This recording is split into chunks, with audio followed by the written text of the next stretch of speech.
परम पूजनीय महाराज जी के सत्संग सुनने के लिए हमारे चैनल को सब्सक्राइब कीजिए। राधे राधे। ये वर्णन करते हैं कि एकादशी व्रत को हरितोष व्रत कहते हैं। भगवान की प्रसन्नता के लिए, हरिजू की प्रसन्नता के लिए एकादशी व्रत रहा जाता है। प्रायः समस्त वैष्णव जन रहते हैं। जो रसिक जन प्रियाजू के चरणों के अनन्य हैं, उनका एक ही व्रत है, श्यामा श्याम की 8 पहर उपासना करते हुए अपने मन वृत्ति को श्यामा श्याम में समर्पित करना। यहाँ ज्ञान ध्यान व्रत कर्म जीते सब काहो में नहीं मोहि प्रतीति, रसिक अनन्य निशान बजायो एक श्याम श्यामा पद प्रीत। पर जो एकादशी व्रत रहते हैं परम धन्य है, वो हरितोष व्रत है। अब एकादशी व्रत का नियम क्या है और कैसे एकादशी व्रत का फल मिलता है, कई बार चर्चा हुई। बहुत सुंदर तस्मा शास्त्रम प्रमाणम थे, शास्त्र प्रमाण के अनुसार श्री सनातन मुनि बोल रहे हैं, अथ ते नियमान वच्मि व्रते ह्रस्मिन् दिनत्रये, कास्यम मानुषम मसूरान्नम चणकान को द्रवास्तथा, शाकम मधुपरान्नम च पुनर्भोजन मैथुने, दशम्याम 10 वस्तूनि वर्जयेत वैष्णवः सदा। जिसे एकादशी रहनी हो और एकादशी का फल प्राप्त करना हो, उसको ये नियम पालन करना चाहिए। अथ ते नियमान वच्मि व्रते ह्रस्मिन् दिनत्रये, उसको 3 दिन, एक तो दशमी और एक द्वादशी और फिर बीच में एकादशी, उसको 3 दिन संयम में रहना होता है, तब बीच की एकादशी का उसे फल प्राप्त होता है। जिसे एकादशी व्रत रहना हो, उसका नियम है कि दशमी के दिन कांसे के पात्र का त्याग करे। वैष्णव सिद्धांत है कि कभी जिसमें मांस बना उस रसोई का भोजन न ग्रहण करे। मसूर की दाल, चना की दाल, कोदों और कोई भी शाक, शहद, दूसरों का अन्न, दोबारा भोजन और मैथुन, ये दशमी के दिन त्याग दे। एक बार दशमी के दिन भोजन करे 24 घंटे में, क्योंकि एकादशी रहना है। कांसे का पात्र, जिस रसोई में मांस बना उसके भोजन का त्याग, मसूर की दाल, चना, कोदो, शाक, मधु अर्थात शहद और दूसरे के द्वारा दिया हुआ भोजन और दोबारा भोजन और मैथुन क्रिया, इनका दशमी के दिन कभी भी प्रयोग ना करें। इन 10 वस्तुओं से वैष्णव दूर रहे दशमी के दिन। फिर एकादशी के व्रत में, ये पीछे तो हम वर्णन कर ही चुके हैं, कहीं नहीं आया या कुटू का कचौड़ी पकौड़ी और सिंघाड़ा का हलवा और ये दुनिया के खीर और सब। ये एकादशी के दिन किसी भी तरह की गेम आदि क्रीड़ा ना खेले। जैसे अब आज व्रत है तो बैठे हैं अपना मोबाइल में गेम खेल रहे हैं, ऐसा कोई भी क्रीड़ा नहीं। द्वैत क्रीड़ा, किसी भी तरह का गेम, ये सब खेल नहीं। द्वित क्रीड़ाम च निद्राम च तांबूलम दंत धावनम, परापवादम पैशून्यम स्तेयम हिंसाम तथा रतिम, कोपम हृणत वाक्यम च एकादश्याम विवर्जयेत। एकादशी के दिन उपासक को चाहिए कि वो किसी भी तरह की क्रीड़ा, मनोरंजन बिल्कुल नहीं। चनिद्राम, नींद नहीं लेनी उसको, न दिन में न रात में। एकादशी व्रत, और प्रायः पुराने महापुरुषों ने ऐसा किया है। रामदास जी डाकोर के रात में जाते थे, रणछोड़ भगवान के यहाँ कीर्तन करते थे जाकर। तभी तो भगवान उनके कीर्तन पर, उनकी भक्ति पर रीझ कर गाड़ी में बैठकर उनके साथ आए थे। पूरी रात जगकर कीर्तन करना, और दिन में तो सोना ही निषेध है। द्वित क्रीड़ाम च निद्राम च तांबूलम, पान खाना निषेध है एकादशी को, बिल्कुल नहीं, जो व्रत रह रहे हैं। और दंत धावनम, वृक्ष से तोड़कर जो दतून की जाती है एकादशी के दिन नहीं। परापवादम, दूसरे की निंदा करना, चर्चा करना नहीं, अर्थात अधिकतर मौन व्रत धारण करे एकादशी के दिन। पैशून्यम, चुगली करना।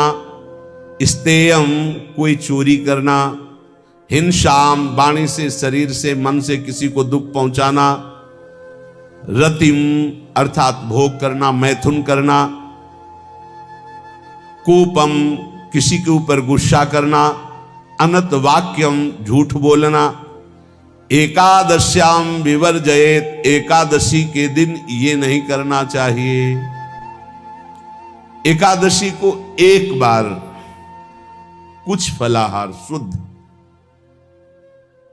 अगर आपके पास कोई व्यवस्था नहीं तो थोड़ा दूध है, जल है, ऐसे आप लेकर, या थोड़ा सा फल ले लिया, थोड़ा सा फल लेकर के प्राण पोषण, एक दिन में मर नहीं जाओगे। कितने तो निर्जला एकादशी रहते हैं, हर एकादशी निर्जला। पूज्य श्री मथुरा दास जी निर्जला ही रहते थे हर एकादशी। चलो भैया, आपकी सामर्थ्य नहीं तो जल 2-4 बार ले लो, एक बार थोड़ा सा दूध और फल ले लो, चल जाएगा काम, प्राणों का पोषण हो जाएगा। ये आचरण न करे और एक बार कुछ आहार ले ले, वो भी शुद्ध भगवद अर्पित प्रसाद। फिर द्वादशी को काश्यम, मांसम, सुराम, छौद्रम, तैलम, वितथ भाषणम, व्यायामम च प्रवासम च पुनर्भोजन मैथुने, अस्पृश्य स्पर्श मासूरे, द्वादश्याम द्वादश त्यजेत। कांस के पात्र में द्वादशी को भी भोजन न पावे। जिस रसोई में मांस बनाओ उसमें आहार न ले। किसी भी तरह का नशा द्वादशी को न करे। शहद न पाए, तेल के बने पदार्थ न पाए, मिथ्या भाषण न करे और बहुत शरीर का व्यायाम न करे, बहुत थकावट वाले कार्य न करे। दोबारा भोजन न करे, एक बार द्वादशी को भी भोजन पवित्र। मैथुन न करे, जिसका स्पर्श नहीं किया जाता ऐसे पदार्थों का स्पर्श न करे, और मसूर की दाल न खाए।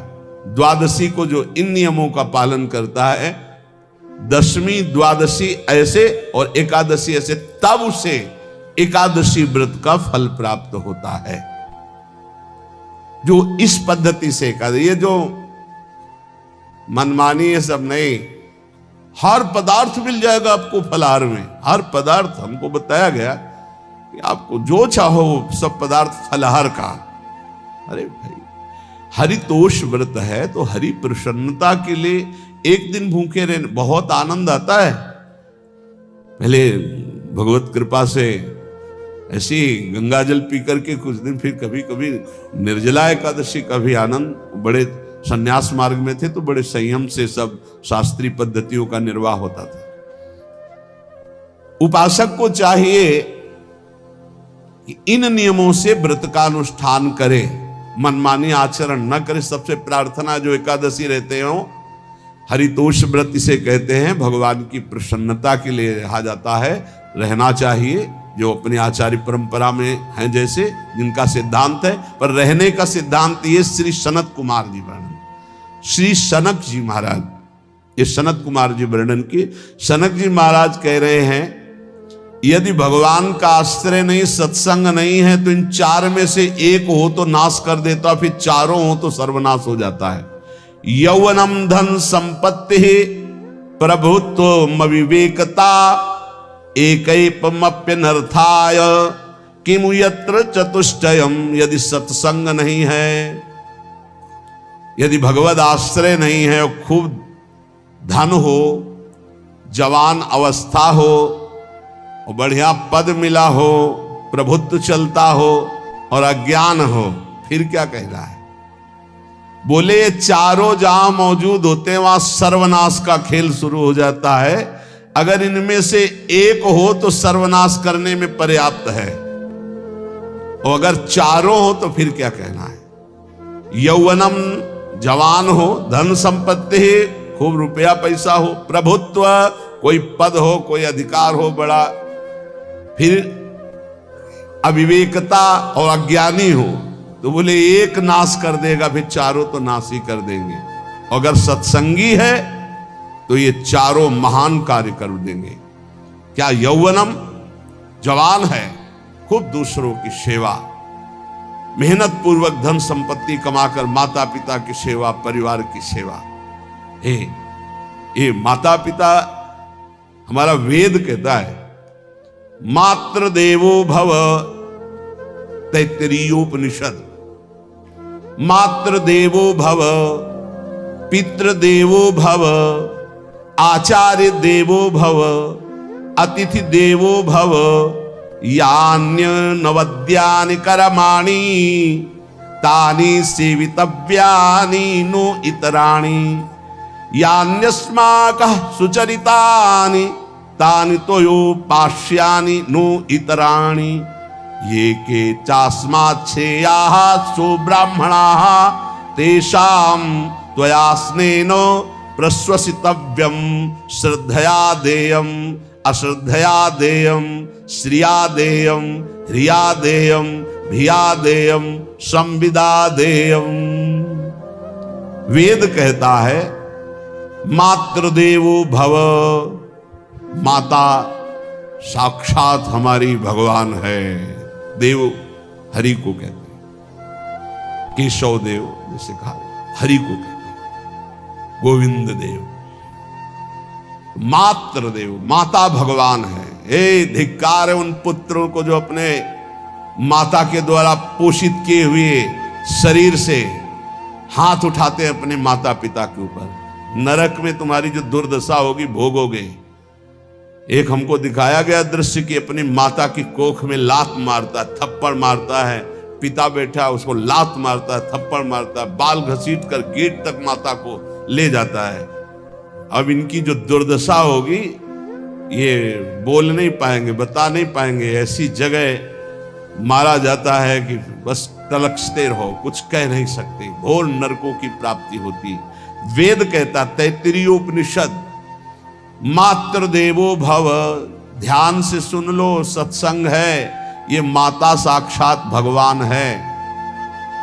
अगर तुमने मारा वाह भर करके इसके आंसू गिरे, जितने आंसुओं की बूंद से भूमि के कण भींजेंगे उतने कल्प तक नरक भोगोगे। ध्यान रखना, तुम्हारा कभी यश, कभी कीर्ति, कभी श्री, कभी हिरी, ये कभी तुम्हारे उदय नहीं हो सकती। तुम्हारा सर्वनाश हो जाएगा अगर मां पे हाथ उठाया। पितृदेवो भव, पिता साक्षात भगवान है। देखो भगवान अवतरित हुए तो प्रात काल उठी कै रघुनाथा, मातु पिता गुरु नावहि माथा। आचार्य देवो भव, माता साक्षात भगवान है, पिता साक्षात भगवान है, आचार्य गुरुदेव साक्षात भगवान है। जो अपनी माता को, अपने पिता को दुख देता है, अपने गुरुदेव की अवहेलना करता है, उसका कभी मंगल हो सकता है? वो कभी सुख प्राप्त कर सकता है? वेद कहता है जो निर्दोष कर्म करते हुए धन कमाकर, कैसा कर्म? निर्दोष कर्म करते हुए धन कमाता है और उस धन से अपने बूढ़े माता पिता और गुरुजनों की सेवा करते हैं, जीवन धन्य है। धिक्कार है उस पुत्र को, धिक्कार उस जवानी को, धिक्कार है उस धन को, धिक्कार उस बुद्धि को जिसको ये सब प्राप्त होने पर भी अपने बूढ़े माता पिता को दर दर के भटकने के लिए विवश कर देते हैं, जो अपने बूढ़े माता पिता को कष्ट देते हैं। जहां वेद कह रहा है मातृ देवो भव, पितृ देवो भव, आचार्य देवो भव, अतिथि देवो भव, चार बातें कही। अतिथि देवो भव, अगर बिना परिचय के कोई आ गया, कह रहा भूखा हूं, भोजन पवा दो, भगवान पधारे हैं, हम कह रहे मत अंदर आने दो, गेट के बाहर पवा दो, तुम्हारा संशय, पर उसे भूखा मत जाने दो। अतिथि देवो भव, जो निर्दोष कर्म करके अर्थ कमाकर अपने माता पिता गुरुजनों की सेवा करता है, उसी का जीवन है। पशुवत आचरण, मनुष्य शरीर प्राप्त करके राक्षस आचरण, राक्षसों की यही पहचान होती है। मां नहीं मातु पिता नहीं देवा, साधुन ते करवा वही सेवा। तुम्हारे जो पुण्य है ना सब भस्म हो जाएंगे, आप खिलवाड़ मत समझो। वो विरक्त है, भले तुम्हें नौजवान दिखाई दे रहा है, वो शरणागत है। जो आचार्य ने मंत्र दिया वही गुरु परंपरा से चला रहा, वही मंत्र उसमें। आप उसको बोल रहे हमारे लिए कुर्सी डालो, पैंट शर्ट पहने हो कुर्सी डालो। हाँ, आप असमर्थ हो तो हाथ जोड़कर प्रार्थना कीजिए कि बैठने में हमारी टांग टूट गई है, हम बैठ नहीं पा रहे हैं, क्या व्यवस्था हो सकती है क्या? याचना इस कोटि की। आदेश, बाबा जरा कुर्सी लाना, बाबा तो कुर्सी रख देंगे, आप उनको तुम भिक्षुक समझते हो, सारे सुकृत तुम्हारे नष्ट हो जाए। ये जो संतों के द्वारा दिए हुए आसन में ये अयोग्य पुरुष बैठ जाते हैं ना, इनके सारे सुकृत नष्ट हो जाते हैं। ये क्या समझते हैं? तुरंत आसन दिया जाता है किसी भी, आओ आसन को प्रणाम करके समेट कर रख दो अगर आसन में बैठने की योग्यता नहीं। आसन में बैठने की योग्यता उसकी मानी जाती है जो सामने बैठा है, उस स्थिति का हो या उससे श्रेष्ठ हो।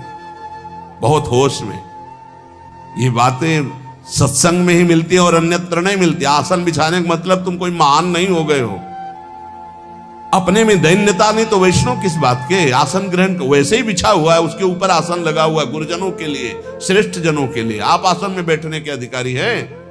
सत्कर्म के द्वारा कमाए हुए धन से मात्र देवो भव पितृ, हम बार बार चिल्ला के कह रहे, क्योंकि कलयुगी इन पुत्रों को अब समझ में नहीं आ रहा।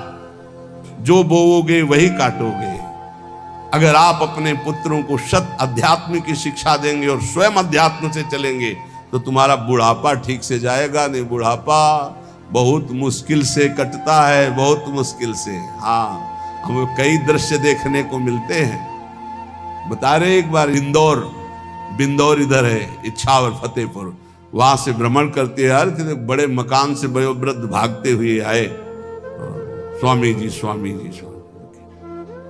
बहुत कष्ट में हो। क्या कष्ट है आपको? आप तो महल से उतर रहे हैं। ये किसका है? बोले मेरा ही है। तुमका कष्ट क्या है? बोले 4 लड़का है, 4 बहू है, सब खाते पीते हैं, मैं बहुत कष्ट में हूँ, सब कोई अपमान करता है। मैं निकलो फिर बाहर, बाबा जी बनो, भजन करो, भगवान के मार्ग का अनुसरण करो। चौथी अवस्था है। बोले ये तो नहीं हो सकता, रहूंगा तो यही कुछ ऐसा कर दो कि जिससे हमारे बच्चों की बुद्धि बदल जाए, जो हमको पीटते हैं, गाली देते हैं, उनका वो जादू तो हम जानते नहीं। और चल पड़े। और बड़ा अंदर से चिंतन हुआ कि जीव कितना आसक्त है उन्हीं पुत्र परिवार घर में। अब बुढ़ापे का समय है, चौथी अवस्था में, अगर घर ही में रह के भजन करो तो झंझट नहीं होगी। जो मिले जैसे मिले जीवन यापन करो, भजन करो, लेकिन प्रभु से मतलब नहीं। तो जितने भी जवान भाई बहन सुन रहे हैं, आप अपने माता पिता को, यहां हमारा वेद कहता है मातृ देवो हो, माता भगवान है, पितृ देवो हो, पिता हमारा भगवान है। धर्म के द्वारा कमाए हुए धन से माता पिता की सेवा करो। दूसरे दोष युक्त कर्मों का कभी आचरण मत करो। यन्नस्माकं सुचरितानि तानि तोयो पापाश्यानि नो इतराणि। सुंदर आचरण करो जो महापुरुषों के द्वारा विधान किए गए हैं, पाप आचरण कभी मत करो। हमारे आचरणों में से एक भी ऐसा आचरण नहीं होना चाहिए जो दूसरे को दुखी करके धन संपत्ति लेने वाला हो। वेद कहता है पापाचरण किया और आपको गड्डी पकड़ा दी, आप निर्दोष को दंड दे दिए और दोषी को धन के कारण मुक्त कर दिए। अब आपके परिवार में जो तांडव मचेगा वो झेल नहीं पाओगे, चाहे कोई भी हो। बहुत ध्यान से सुनना है, सत्संग है, ये शास्त्र है। जो अधर्म पूर्वक दूसरे के द्वारा दिए हुए धन से गलत निर्णय करता है, दोषी को मुक्त करता है और निर्दोष को दंड देता है, उसको दुखिया को न सताइए, दुखिया देगा रोए। जब दुखिया के मुखिया सुने तब तेरी गति क्या होए। मर्सिडीज गाड़ी में भुन जाओगे भुट्टे की तरह अंदर, कोई सांस लेने की जगह नहीं मिलेगी। कैसे? आगे से गाड़ी में किसी कारण आग लग गई, चलती गाड़ी में। अब आजकल सब रिमोट का सिस्टम होता है, वो तार जल गए जिनसे गेट खोला जाता है। अब गेट लाख लोग हैं आसपास, कोशिश कर रहे हैं, न गेट खुल रहा है न शीशा तोड़ा, भम मचा हुआ है, चीखते हुए अंदर एक एक परिवार का सदस्य भस्म हो रहा है। क्यों? किसी के परिवार को उजाड़ा तुमने, किसी के निर्दोष की तुमने दंड विधान किए हैं, पापाचरण किए, वो भोगना पड़ेगा। इसीलिए बार बार तुम्हें भयावह शब्दों से कहते हैं, कोई तुम्हें दंड नहीं देगा, तुम्हारे कर्म हर समय तुम्हारी खोपड़ी में सवार हो, वही तुम्हें दंड देंगे। इसलिए हमारा वेद कहता है, यन्यस्माकः सुचरितानि तानि तोयो पापास्यानि नो इतराणि, जिसमें महापुरुष विधान किए हैं कि ये आचरण करो वो सुकृत है, और जिसे मना करते हैं ऐसे पापाचरण मत करो, कभी दूसरे का अहित मत करो। जो कोई भी हमसे श्रेष्ठ गुरुजन है उनका आदर करो, उनको आसन दो, उनको विविध पदार्थों से सुख पहुंचाओ, विश्राम कर लेने के बाद वार्ता करो। श्रद्धा पूर्वक माता पिता गुरुजन अतिथि इनकी सेवा करना परम धर्म है। अश्रद्धा पूर्वक इनको कभी मत बर्ताव करो। बोलना, भोजन ले, बूढ़े जनों को ऐसे देखा है, ऐसे बड़ा कर लो, तुम्हारी भी बुढ़ापा आएगी, पता नहीं आ पाएगी कि नहीं आ पाएगी।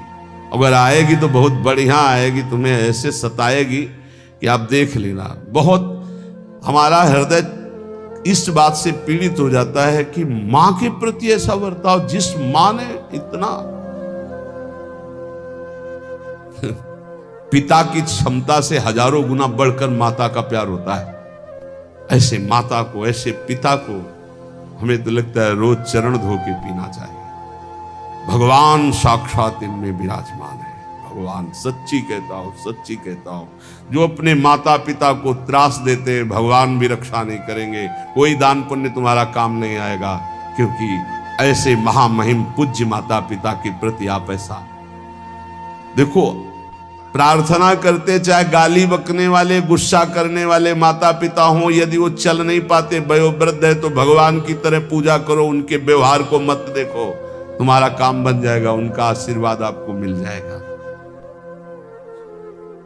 आर्थिक स्थिति के अनुसार अतिथि की सेवा करो, गुरुजनों की सेवा करो, भय से भी युक्त होकर सेवा करो। अधिकार है माता पिता का, गुरुजनों का, यदि आप सेवा नहीं करोगे तो अपराध लगेगा।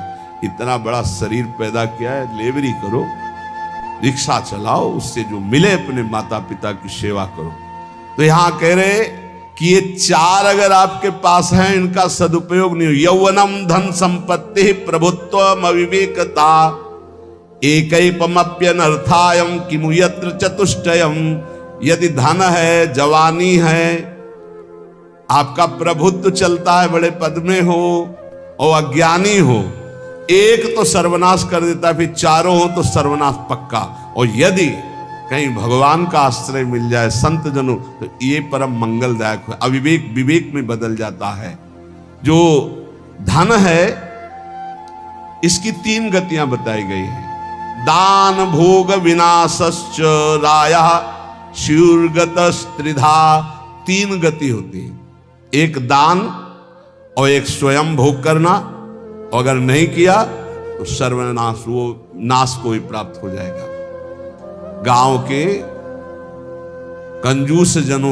राधा वल्लभ श्री हरिवंश महाराज जी की ये वीडियो अगर आपको अच्छी लग रही है तो आप हमारे चैनल को सब्सक्राइब कर लीजिए और बेल आइकन के नोटिफिकेशन को ऑन कर लीजिए, जिससे महाराज जी की वीडियो सबसे पहले आप तक पहुंचाने में हमको आसानी होगी।